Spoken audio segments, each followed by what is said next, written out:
Welcome to Ask Sid, the official podcast for Sydenham Clinic.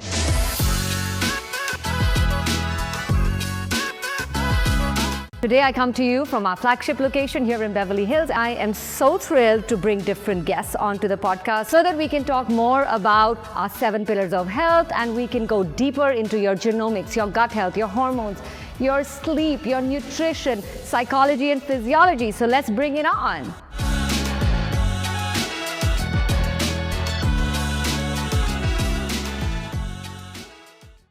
Welcome back to Ask Sid. And today we have Dr. John Layke. Some of you may recognize him already as the Beverly Hills plastic surgeon. But today we're here to discover another side to him. But let's start with welcoming you and telling us all about this amazing longevity journey that you've started. Sure. Well, listen, thank you. It's an honor to be here, and I've really enjoyed taking this longevity journey. I mean, it started, obviously, I'm a plastic surgeon by trade. I've been here in Beverly Hills for now 17 years, and I love what I do. But I was making people look better, not necessarily feeling better. Right. And I think selfishly, I started later having kids. I wanted my results to look better, and I thought that regenerative medicine offered an option of doing both of those things. So I could stick around longer, have more vitality at an earlier age, and even make some of my cosmetic results better. So flew around the world, went to the East. We went to Shanghai and Taipei and saw what they were doing, and some amazing immunomodulatory things. And the second thing was, we looked at some of the stem cell and exosome, kind of the regenerative side of not only cosmetics, but medicine, and what was actually happening. So it made it easier for the outer aspect, meaning what you see, to reverse an age when you made the internal aspect look better. So then continued on, and we, went to Europe and Costa Rica and Panama, and kind of collected all of the information of what people were doing around the world. And we tried summarizing what we thought were some of the best takeaways and how we could try to replicate it here. Obviously, FDA makes it a little challenging. Of course. So one of our partners, there are 5 of us, owned a resort in Cabo San Lucas. Diamante Los Cabos. It's Tiger Woods Golf Resort. It's not a bad place to be. And offered us some space there. And it just worked. The synergy between the partners, there's 3 docs, there's 2 business guys. It just worked out really well. And so we eventually, through all of the searching and all of you were the first guinea pigs. So right, very, very true. So you believe in what you do, like you tested it all on yourselves. Right. And so, we didn't want to do something for someone else that we didn't truly believe in. And we tried many different things and landed on what we felt and could prove that really reversed your biological age. So we have a slogan or mantra at Proactive Longevity, which is the name of the clinic, called Managing the Trajectory of Aging in 3D. What do you mean by 3D? Detox, defend, and deliver vitality. And the 3 of those things, the reason why we pick, look, we can easily just give someone stem cells. Right. But it's kind of like taking peptides without exercising or eating well or doing things like that. It's just not going to work. No. So I can give you as many stem cells as I want. Right. And it's not going to have the full effect of what they're really designed to do. So in addition, we knew that the baseline was, look, you have to put in some physical exercise 3-4 days a week. You have to eat relatively healthy. Right. And we try to avoid processed foods, but we always say there's only so many blueberries you can eat. Right. The body is still breaking down despite you can be a top athlete, you can eat extremely clean, but the body is still breaking down. That's just what happens, right? So we followed these 3 things that we have seen and can prove that not only does it reduce chronic inflammation, it boosts your own immune system, but it kind of fills the gas tank with what are necessary, the building blocks. Right. So We started here in Los Angeles with what the FDA would allow us to do. And that Or was the detox control. exactly. And that was therapeutic plasma exchange. Now, TPE, therapeutic plasma exchange, has been around for 70 years. And they initially used it for hyperviscosity syndrome, very thickened blood. But in recent years, there's actually a published study showing that it's used for longevity. And, you know, I kind of, the event that we had here in the presentation I gave, we kind of talked about Yes. the you know, kind of the amazing study where they stitched an older mouse to a younger mouse, and they saw that the older mouse started to get younger. And we automatically assumed it was because it was the nutrients coming from the younger mouse, which made sense, but it wasn't the case. It was that the older mouse's plasma, which contained all of the toxins and garbage and immune complexes and whatever else, was being diluted. So we extrapolated that. They used it in humans, you know, plenty of times for cleaning the blood, cleaning the plasma, especially for people who have very severe autoimmune diseases. And you see some of the lab markers, the biomarkers, where they're improving at such a dramatic rate that they automatically knew that this would help for longevity. So for those of us, our viewers who don't know what therapeutic plasma exchange is, what is it?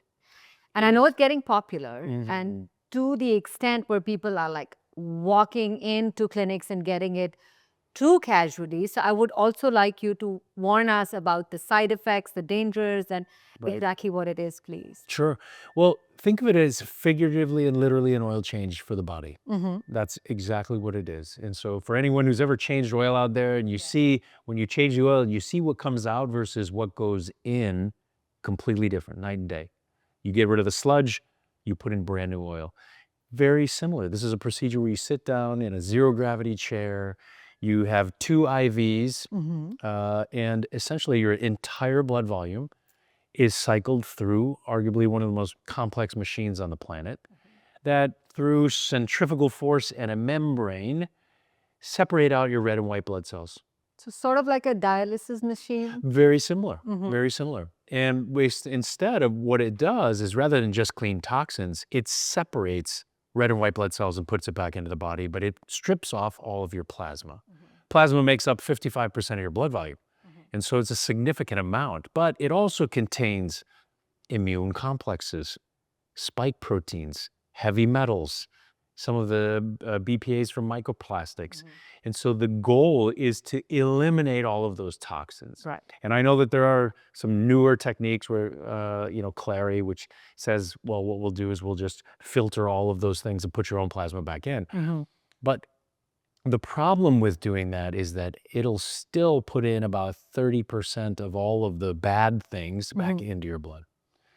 And when we replace your plasma with fresh, crystal clear albumin, liquid protein that your body makes, which is highly anti-inflammatory, and it's essentially human plasma that has been untouched. And so when you put that back into the body, it is a literal oil change. And so people immediately will feel, you know, mental clarity. They sleep well, less aches and pains, because you're really reducing that chronic inflammation. Now, it's a real procedure. So this isn't something you just walk in off the street. We have real apheresis nurses from Cedars-Sinai Hospital. There's a physician on staff at all times. God forbid something happens. Now, do we see major fluid shifts, or do we see big blood pressure changes? Not very rarely. But you also because you have higher standards and you do like a baseline check-in. Very true.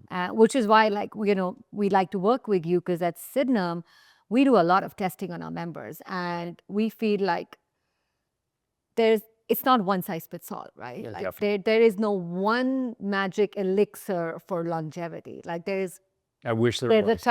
There's a time to do it. Your body, the host is important, right? Like you've got to build up like a good baseline. It's sort of like have the cake ready before you can put the cherries and the icing on. Very true. And that's, again, going right back to what Dr. Jason said, is that the idea is you need those building blocks. You have to have a solid foundation, and then we can do all kinds of fun stuff. You know, they don't have cancer in their body. You know, they're not dying of a heart attack. Like there's no blockage. Like you've got to build rule out all the basics first. Exactly, or at least be aware of it. Right. You need to have the information, because believe it or not, Yeah. even if someone had a heart attack, we would still perform some of these therapies, because when you have those insults, you are in even more chronic inflammation than you were before. And so the idea is to give your body a break.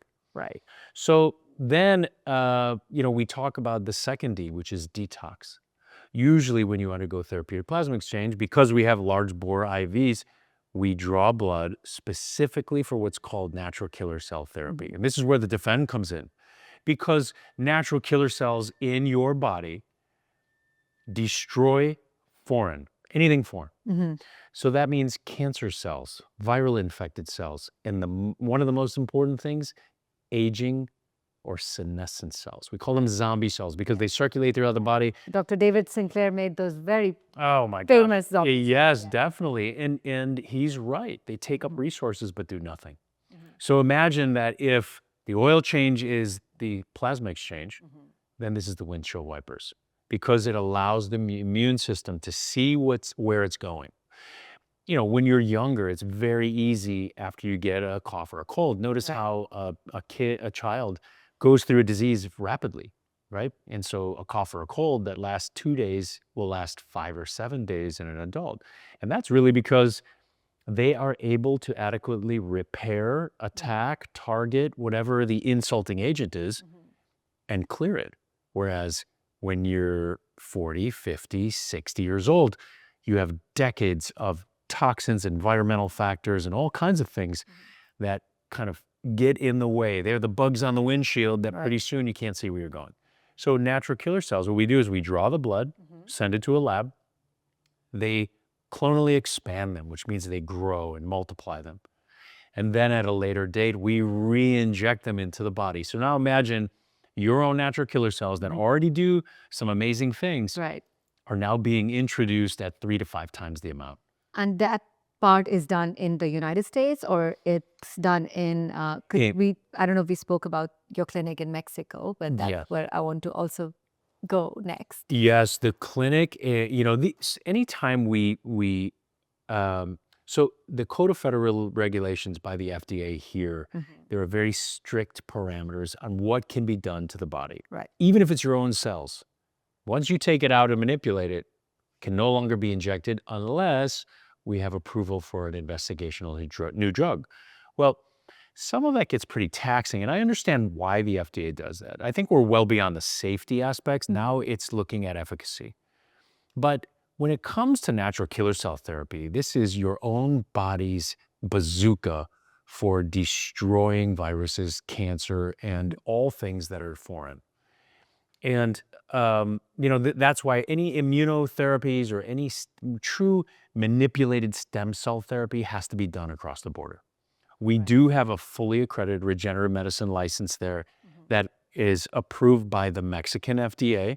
So it's not that we just, threw up a shingle and said, hey, they're putting your names behind it, Right. and years of reputation as being the front and foremost as far as aesthetic medicine is concerned. But I'm sure you guys have really followed rigorous standard of care. Definitely. It would be a foolish way to lose a license that we worked so hard for.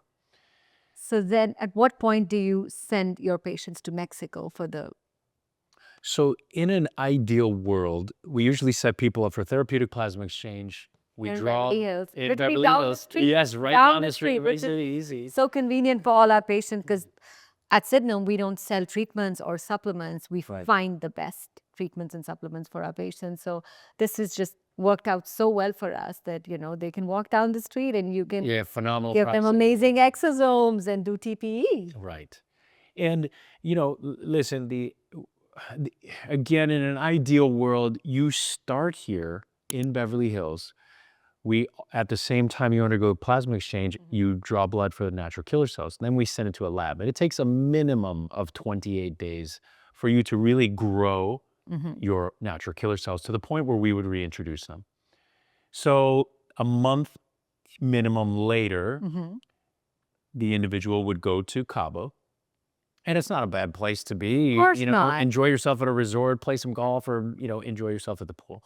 And then upon arrival, you have infusions of natural killer cells. And then 2 days later, so we allow that to circulate through the body to really destroy some of those things. And then 2 days later, you would undergo the third D, and that's deliver vitality. And that's really where we fill the gas tank. As we age, so we'll take a step back. This is where stem cells and exosomes come into play. Right. And, you'd have to live under a rock to not have heard about stem cell therapy or regenerative medicine or anything like that. But the idea is that we have circulating stem cells, and that's what allows us to repair. Right. But as you age, the number and efficacy of those stem cells reduces. So what we are trying to do is provide a supraphysiologic amount or dose of those particular stem cells. And what are stem cells? They do two things. They self-replicate, and the second thing is they can form any tissue in the body. That's a true stem cell. Now, most stem cells, what people are getting, Right. are further down the line, mesenchymal stem cells, and they can only form certain germ layers. So Can you explain what mesenchymal stem cells are? Right. And the kind that you use? And I know we spoke about the new stem cell. Right. So a little bit of an education class on the different types of stem cells would be great. Definitely. So look, we'll as a large 30,000-foot view, we'll just separate them into embryonic and adult. Okay. Embryonic, we're not really going to talk about because it's not only unethical, but there's a whole host of problems if you were to inject those. Then there's adult, which, believe it or not, that means anything at day 0. An umbilical cord is considered adult because it's not embryonic. Really? Right. And then there are 2 different types of stem cells. There are hematopoietic stem cells, which really form all of your red and white blood cells. And then there are mesenchymal stem cells, which form tissue and structure. Now, once you travel down that path, so it starts as an embryonic stem cell, then it differentiates into these types of stem cells. Once you travel down that path, you can't go back. Meaning, I can't give you a mesenchymal stem cell and hope that it makes a blood cell, or sometimes even if I give you a cell that came from your fat tissue, it will form structural tissue, but it can't form neural tissue, or it can't form certain things because it's already differentiated. And so the stem cells that we use are called Muse stem cells. These are multilineage differentiating stress enduring stem cells, and they're very different than a traditional mesenchymal stem cell. Although we consider them closer to a mesenchymal stem cell, they have some unique properties.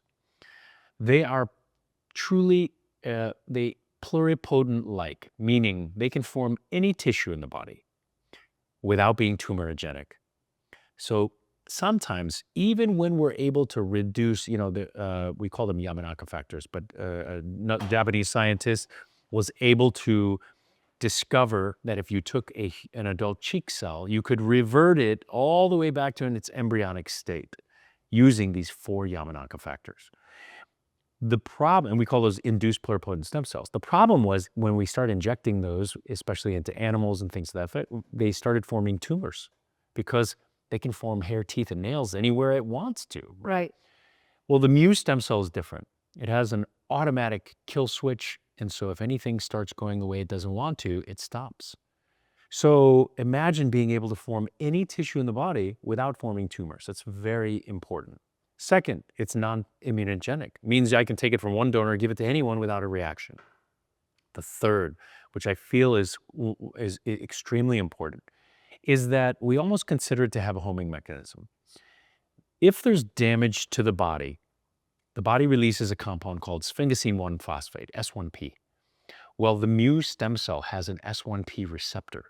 So imagine that you infuse it into the body, it will seek out the damaged area, and now it can restore, it can regenerate, it can repair. So it truly is an amazing cell.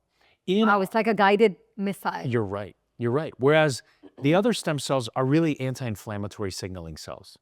And what they do is they can try putting out fires here and there, but overall, it's kind of doing it as a universal sort of treatment. Whereas the Muse stem cell, if you came in, you said, look, I've had a particular issue in an area, you infuse and those stem cells will locate the target and head right towards it.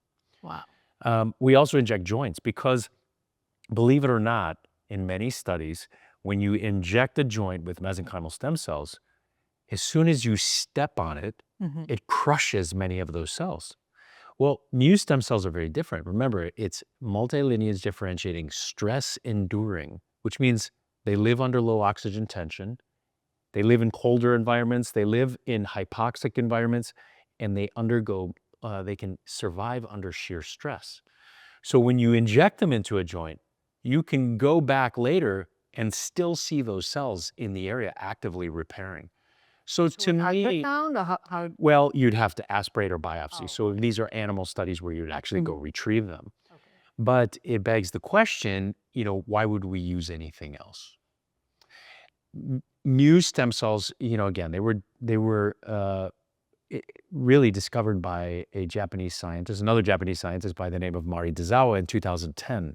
And we have plenty of data now over the last 15 years showing their effectiveness. So you hear about people with heart attacks that we inject stem cells, and now they have completely normal heart function. Those are mu stem cells.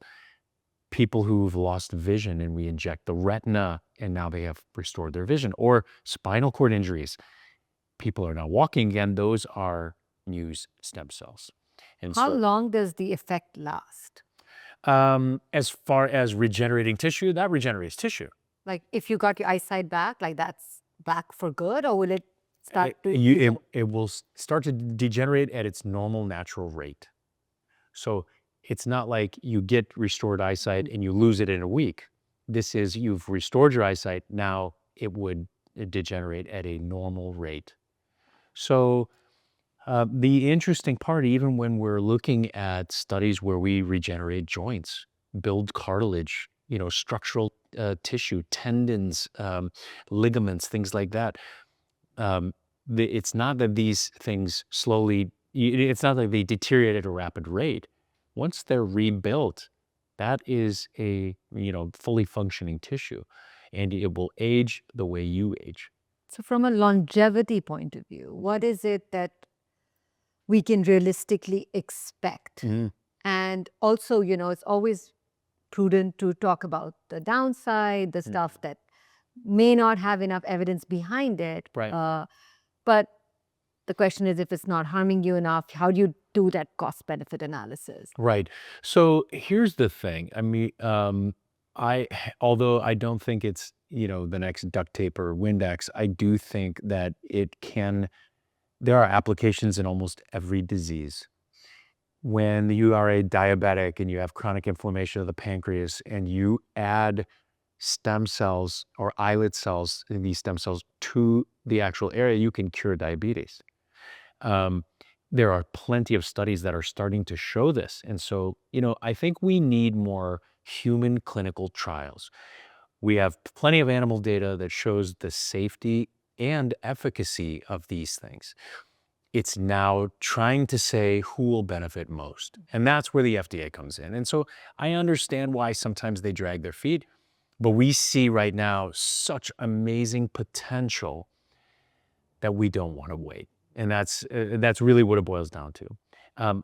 In all reality, if you look at the multi-trillion-dollar pharmaceutical industry, if you give a treatment that cures all disease, they're going to lose out a lot.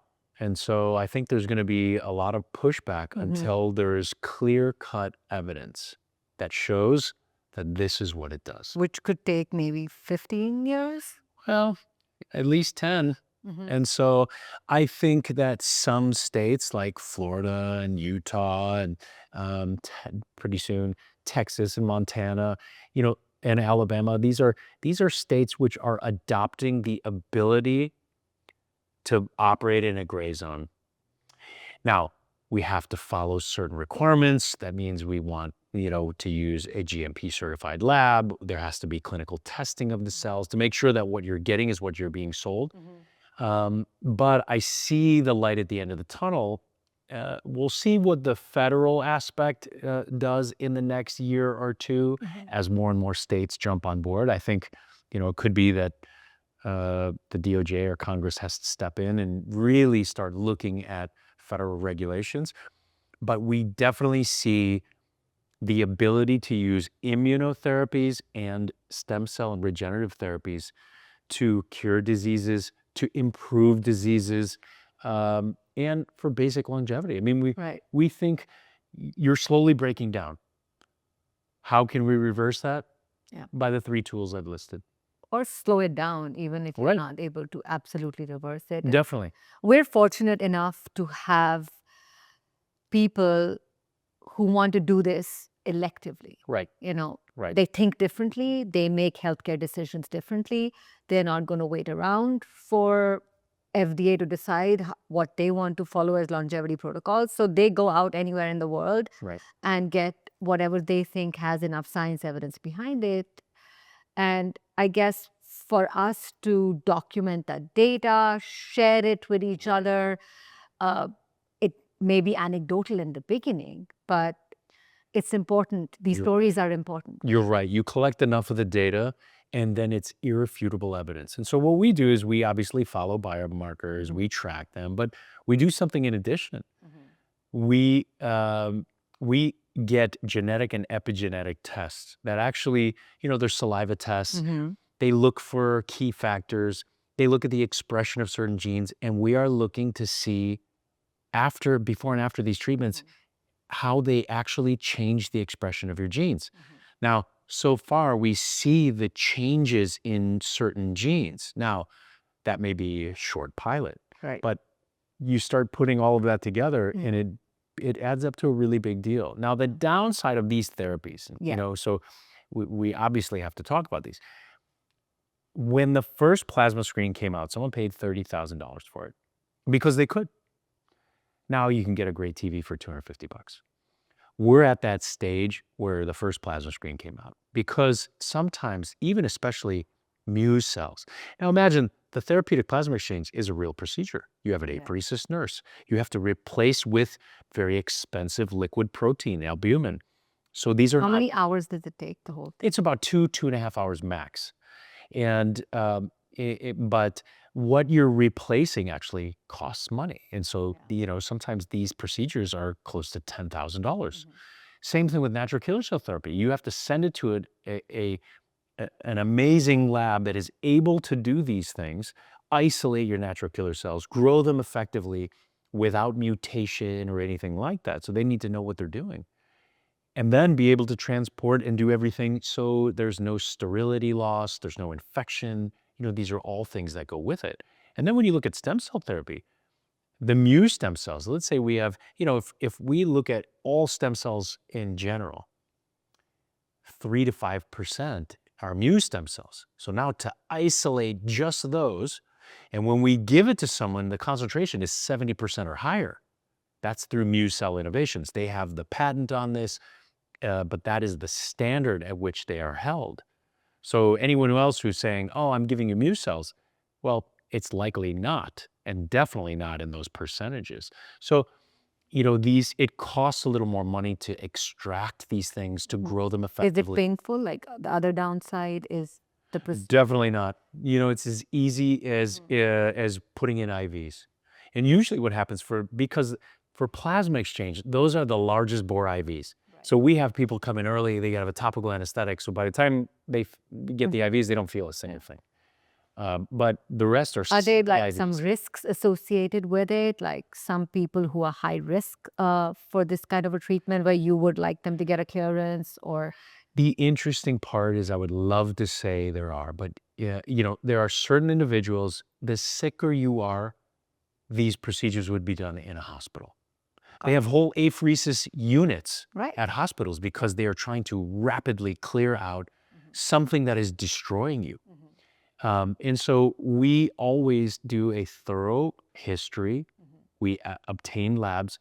And in cases where people have had heart attacks or we get clearance from their cardiologist, I think there are more and more physicians now that are saying it's okay to do it. In the beginning, they said, no way, my patient won't tolerate it. Yeah. But when you think about it, look at the data and how you can improve someone, Right. even someone who has a relatively poor cardiac function or heart function, they benefit from reducing chronic inflammation. You'll see people who have, severe autoimmune diseases. We had one patient that she just does not get a break. I mean, on a weekly basis, she is in awful pain from gut, bladder, you name it. She slept well for an entire 10 days. And to her, that was life changing because she hadn't done that since she was young. So it just shows you the power of reducing chronic inflammation. The rest of the therapies, those are, again, for anyone who is high risk for cancer, um, family members, or genetic predisposition. This is where natural killer therapy really works because eventually your own natural killer cells, they get inundated. Now we supply them at 3 to 5 times the amount. It can be pretty phenomenal. Are there any risks associated with the procedure? What are the downside? Like some people experience some symptoms when you inject them. So with therapeutic plasma exchange, honestly, most people feel, if anything, they would feel a little tired, but there's no major fluid shifts or blood pressure changes or anything like that. That evening and for the next several nights, they sleep better than they ever have.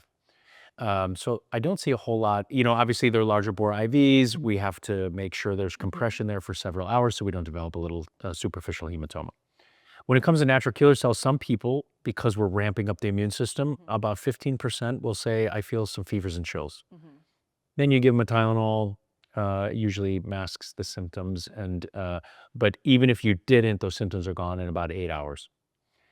For stem cell therapy, because these are non-immunogenic, most people, they really don't feel anything right off the bat. But most people say they notice less aches and pains, just an increase in vitality or vigor.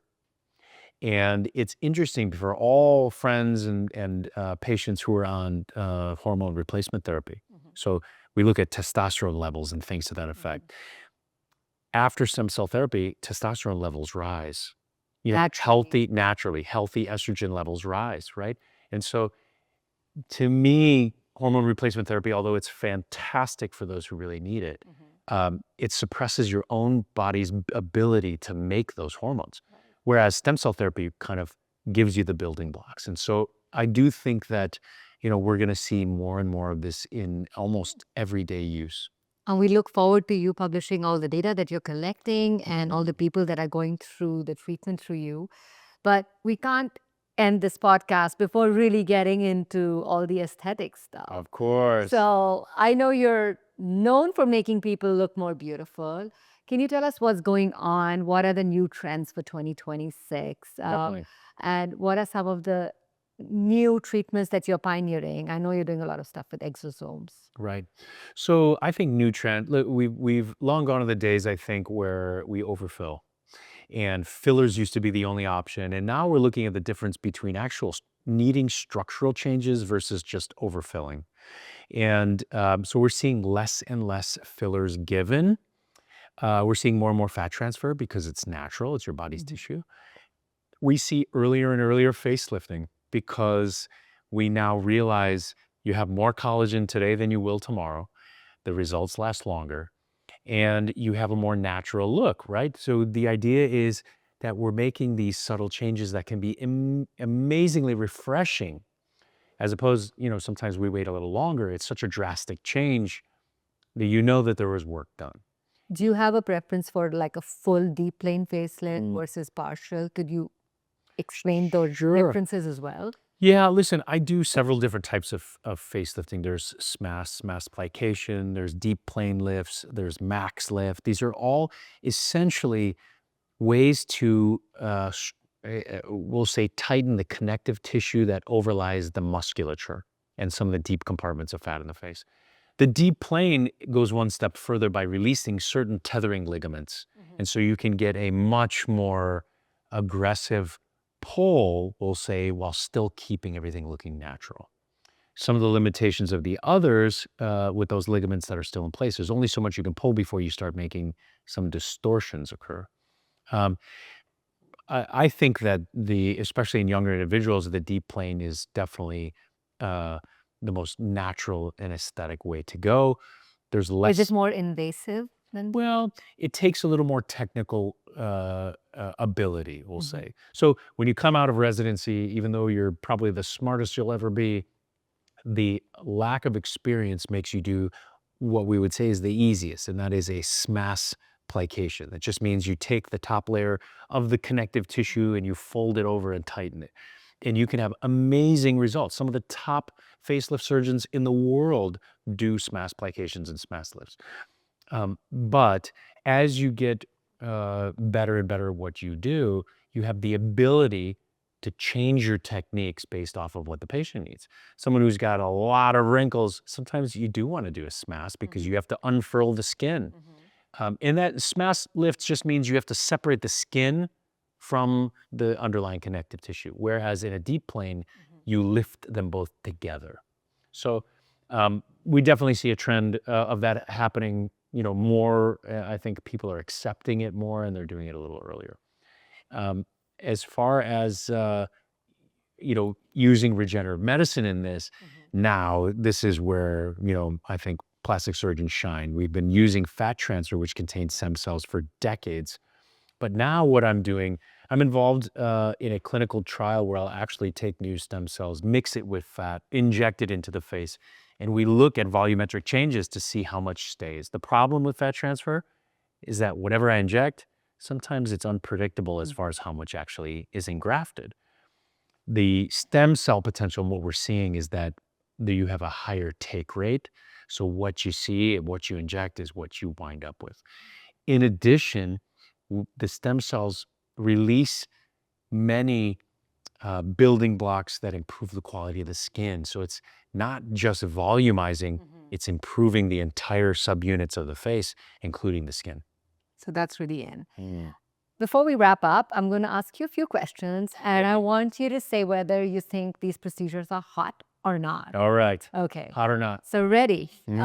And I know your answer for this one, plasma exchange, hot or not? Hot. I think there's going to be more and more data coming out showing the benefits of this. And I think what we really need to hash out is how many sessions will truly get you to some significant age reversal. Zombie cell cleansing, senolytics, is it? Hot. I think anything that we can do to reduce these. So, if we're looking at peptides, the FOXO4, if we use, some of the supplements that cleanse, anything to get rid of senescent or zombie cells is always good. NAD/IVs. Look, I think it's going to be easier now to get NAD in nasal sprays. We still see effectiveness in oral supplementation. I think an even better supplement is called urolithin A. And so that not only just supplies NAD, but it also causes autophagy, which means it kind of chews up your broken down mitochondria and repairs them. And so I think that's going to be a good one too. So you'd say not hot. I would say not hot. Okay. Peptide therapy. Hot.